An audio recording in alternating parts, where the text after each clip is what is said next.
uma criatura com mais de 100 mil anos de evolução, o outro é a maior arma que a unidade já construiu. Hoje um deles vai cair. E aí, meu querido, como é que você tá? Se você caiu aqui é porque sua cabeça já fez essa pergunta pelo menos uma vez. Godzilla contra Gypsy Danger, o rei dos monstros contra o Jaeger mais famoso da história. Hoje eu vou te mostrar exatamente o que acontece quando esses dois se encontram. Eu não vou chutar nada não, tá? Cada afirmação aqui vai ter números, vai ter cena e vai ter lore para sustentar. Os combatentes de hoje são o Godzilla na versão Legendary Pictures, o mesmo que aparece em Godzilla de 2014, Rei dos Monstros e Godzilla vs Kong. E do outro lado, Gypsy Danger, o Jaeger Mark III americano do Pacific Rim de 2013, pilotado pelo Beckett e a Mako. Para deixar tudo organizado e justo, eu separei essa batalha em 5 rounds técnicos. Fica até o final porque o round 5 é absurdamente incrível. Bora pro vídeo. Aqui para o nosso primeiro round. Então, antes de tudo, eu preciso que você entenda a diferença de escala aqui, porque ela é absurda e vai definir tudo que vem depois. O Godzilla na versão de 2014 tem aproximadamente 108 metros de altura e um peso estimado em torno de 90 mil toneladas métricas. E isso não é inventado, tá? Isso é dado da própria Legendary e foi reforçado pelo World Building do Monstroverso. Em Godzilla vs Kong, ele já aparece com proporções ainda maiores dependendo da cena, mas a gente vai trabalhar com dados consolidados do 2014 para ser justo. Para você ter uma referência visual, ele é basicamente 3 estátuas da liberdade empilhadas. O peso dele seria o equivalente a mais de 12 mil elefantes africanos adultos. É um número que o cérebro humano simplesmente não consegue processar direito, né? Agora, o Gypsy Danger. O Jaeger Mark III tem 79 metros de altura e pesa em torno de 1980 toneladas. E é muito ainda, né? Uma máquina de quase 2.000 toneladas é absurda para qualquer padrão humano. Mas quando você coloca do lado do Godzilla, o Gypsy Danger só some, chega até a dar dó. A diferença de peso entre os dois é de praticamente 45 vezes. Pensa assim, se o Gypsy Danger fosse um carro comum, o Godzilla seria um navio cargueiro. Agora tem também a questão de força. E aqui é onde eu preciso que você preste atenção, porque isso vai além do tamanho. Em Godzilla Rei dos Monstros, o Godzilla carrega o peso de um titã inteiro enquanto luta. Isso inclui o Ghidorah, né? Um ser com 3 cabeças que pesa estimativas parecidas com as dele. Ele não só sustenta esse peso, como usa o corpo do inimigo como arma. Essa cena no oceano, onde ele segura o Ghidorah pelo pescoço debaixo d'água, é um dos feitos físicos mais absurdos do filme. Em Pacific Rim, o Gypsy Danger tem cenas incríveis também. Ele usa um navio cargueiro como um taco de beisebol para acertar um kaiju na cara, o que é fantástico. Mas esse navio pesa em torno de 13 mil toneladas. É o ponto máximo de expressão da força do Gypsy registrado no filme. Godzilla move massas equivalentes a centenas de milhares de toneladas, só pelo impacto do próprio corpo contra o chão. Então, pro início aqui, sem chance de discussão, né? Round 1, vencedor é o Godzilla. Seguindo aqui para o nosso Round 2, agora a coisa fica bem mais interessante, porque tamanho e peso são uma coisa, mas e quando a gente fala dos ataques à distância? O principal trunfo ofensivo do Godzilla é a baforada atômica, e eu preciso que você entenda o que esse ataque realmente é, porque a maioria das pessoas simplifica demais. A baforada atômica do Godzilla não é simplesmente uma chama ou um laser, é um feixe de partículas carregadas com energia atômica, liberado em temperaturas e pressões que os próprios produtores nunca conseguiram qualificar completamente, porque os números seriam absurdos demais. O que a gente sabe é o seguinte: em Rei dos Monstros, a baforada atômica do Godzilla no modo Fire Up,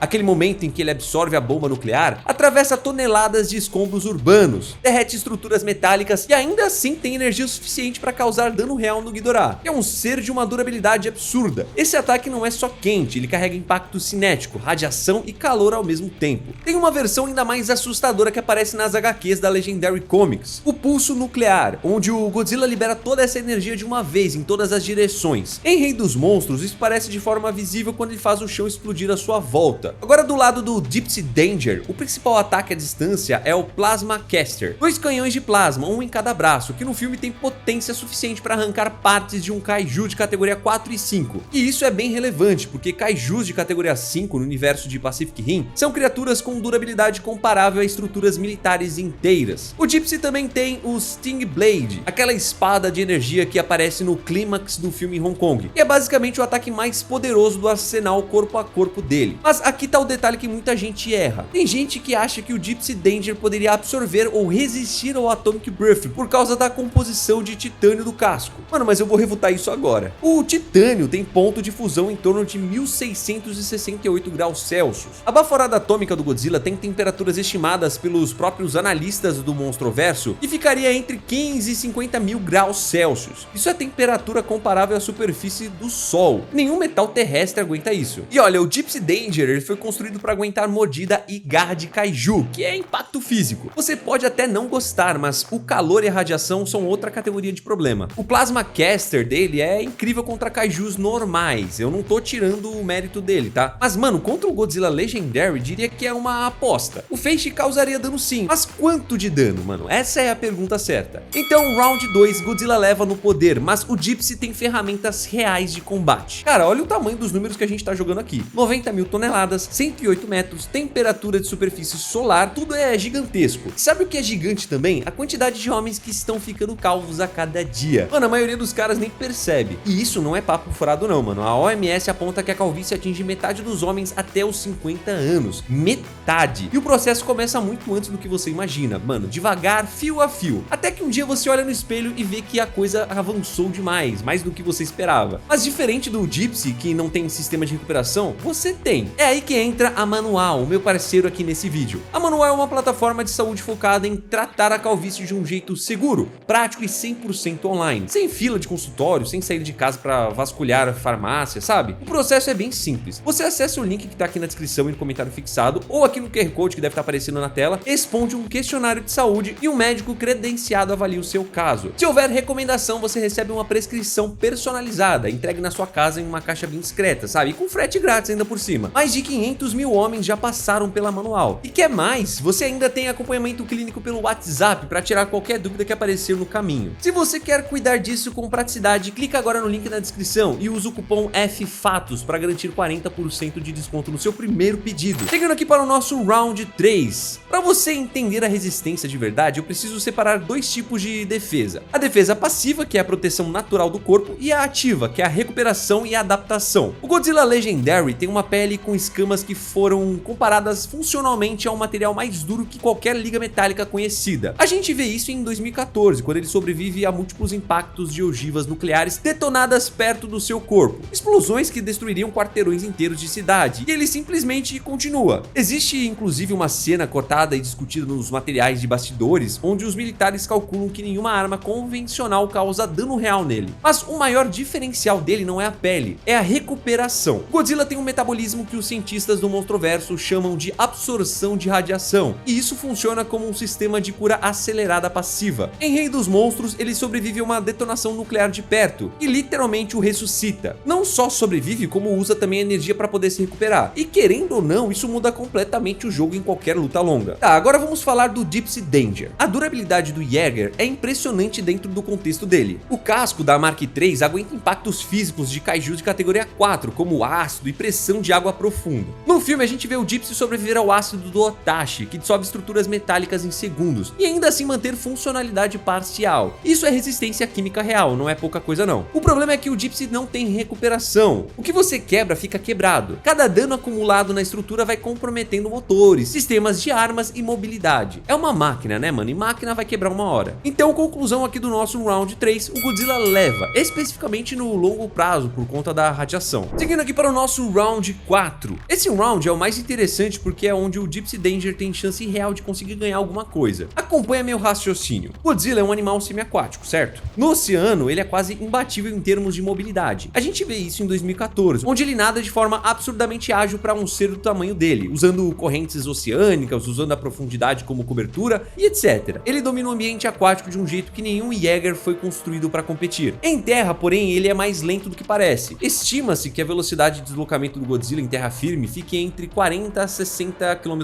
por hora, dependendo da urgência. Mano, é muito pra você isso? Pra um ser daquele tamanho é impressionante, mas não é ágil, né? Cada passo destrói quarteirões inteiros. Ele não é um lutador que usa esquiva, ele é um lutador que usa muito o peso dele. Já o Gypsy Danger foi projetado especificamente para combater próximo em ambiente costeiro, que é exatamente onde os kaijus emergem, né? A velocidade de resposta dos pilotos através do sistema de drift, que é a sincronização neural entre os dois pilotos, permite reações muito mais rápidas do que qualquer outro controle remoto ou IA poderiam oferecer. Os dois pilotos principais no filme, eles funcionam como um sistema nervoso central dentro de um robô. Em Pacific Rim, o Gypsy demonstra agilidade suficiente para usar o próprio ambiente, igual aquele trecho com o navio na doca, sabe? Isso é inteligência de combate em tempo real. Então assim, no ar, nenhum dos dois realmente voa, né? Então isso é neutro. Agora na água, o Godzilla domina. Em terra, o Gypsy tem vantagem de reação rápida, mas perde no alcance de movimento. Se essa luta por um acaso acontecer em cidade costeira, o Gypsy tem como usar o terreno. Se acontece no oceano, o Godzilla fecha o jogo bem mais rápido. No round 4 temos um empate contextual, né? O Godzilla domina no mar, o Gypsy tem vantagem tática em terra urbana.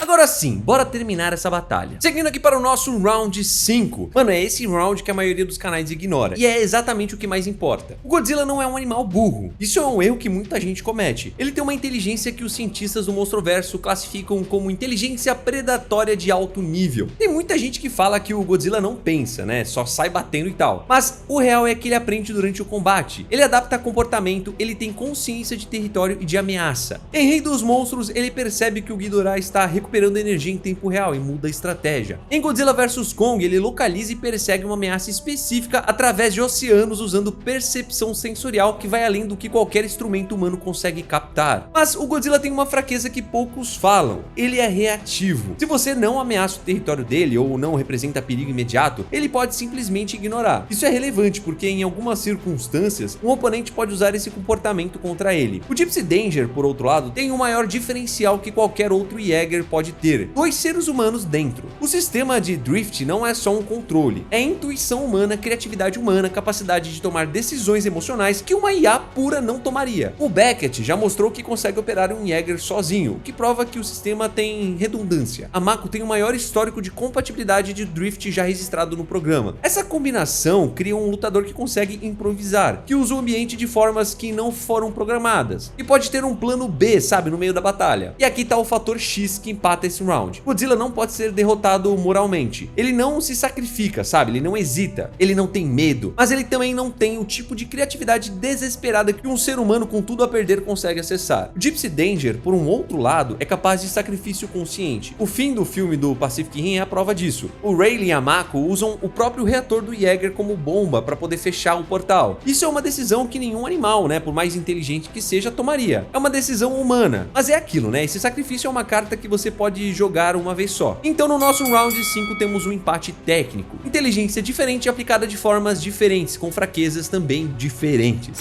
Mas para anunciarmos o nosso vencedor, vamos imaginar a seguinte batalha. Baía de São Francisco, noite fechada, a PPDC detectou um movimento sísmico de nível 4 a 40 km da costa. O Gypsy Danger é o único Jäger operacional na região e é lançado do porta-aviões de apoio. Os dois pilotos entram em drift, sincronização 97%. Eles sentem o oceano como se fosse a própria pele deles. O Godzilla emerge a 2 km da costa, não em resposta ao Jäger. Ele veio por outro motivo, talvez um sinal do fundo do oceano, talvez território, mas o Gypsy Danger está entre ele e a costa. Primeiro contato entre os dois. O Gypsy avança pela água rasa, né, a água na altura do torso. O Rayleigh sabe que confronto direto no mar é suicídio. Ele usa os propulsores de gravidade para se manter em terreno semifirme, enquanto ativa o Plasma Caster. 2 feixes de plasma atingem o peito do Godzilla. O Godzilla para, olha pro Jäger e não é dor no sentido humano, é reconhecimento de ameaça. Ele vira completamente em direção ao Gypsy. Cara, o primeiro erro do Jäger foi chamar a atenção desse gigante. Godzilla avança com uma velocidade que as câmeras de monitoramento mal conseguem rastrear. O primeiro golpe é uma cabeçada lateral que manda o Gypsy Danger voando 800 metros costa dentro. O impacto destrói 12 quarteirões. Os sensores internos do Jäger registram comprometimento de 34% no braço direito. A Mako estabiliza o sistema. O Rayleigh aciona o Sting Blade. Quando ele tenta se levantar, o Godzilla já chega pisando. Cada passo na cidade cria crateras. O Gypsy usa um prédio como apoio para poder pular nas costas do Godzilla, cravando o Sting Blade no pescoço do Titã. É o mesmo tipo de manobra que funciona contra kaijus menores em Pacific Rim. E aqui acontece a diferença. Godzilla não é um kaiju de portal. Ele não tem biologia kaiju padrão. Quando a Sting Blade toca na pele dele, ela obviamente corta, mas a profundidade não é suficiente para atingir nada vital. E o sistema de recuperação dele já está processando o dano. Em 40 segundos depois, o corte já começa a se fechar. Godzilla se joga de costas contra um arranha-céu, usando o próprio prédio como uma almofada para poder esmagar o Gypsy. O Jäger segura, mas os sistemas de locomoção do lado esquerdo ficam comprometidos, 61% de dano estrutural. O Rayleigh toma uma decisão. Ele vai para dentro do oceano, tenta atrair o Godzilla para as profundezas, onde os propulsores do Jäger têm menos tração e o Titã tem mais. Mas o Godzilla não precisa de tração, né, meu parceiro? Debaixo d'água, ele nada ao redor do Gypsy, como se o Jäger fosse algo estacionário, parado ali. A primeira mordida no ombro esquerdo arranca o Plasma Caster inteiro, 83% de dano estrutural. A Mako ativa o protocolo de emergência. O reator nuclear do Gypsy começa a sobrecarga controlada. E eles sabem o que estão fazendo, a mesma jogada do filme. O Gypsy Danger agarra o Godzilla pelo pescoço debaixo d'água, ativando a sobrecarga total do reator Mach 3. A explosão é visível da órbita. Silêncio debaixo d'água. Quando as câmeras de satélite voltam a funcionar 4 minutos depois, o Godzilla emerge lentamente da água. Queimado, escamas fraturadas, movendo-se mais devagar, mas emergindo. Não existe mais Gypsy Danger. Godzilla da Legendary vence, mas paga um preço bem alto para isso. É uma vitória que leva semanas de recuperação. Não foi fácil, né? Não foi rápido. E se houvesse um segundo Jäger na região, o resultado poderia ser diferente. Mas no singular, 1 contra 1, o Rei dos Monstros fica de pé. Deixa o like e me segue. Fique com Deus. Um abraço a nós. Tchau.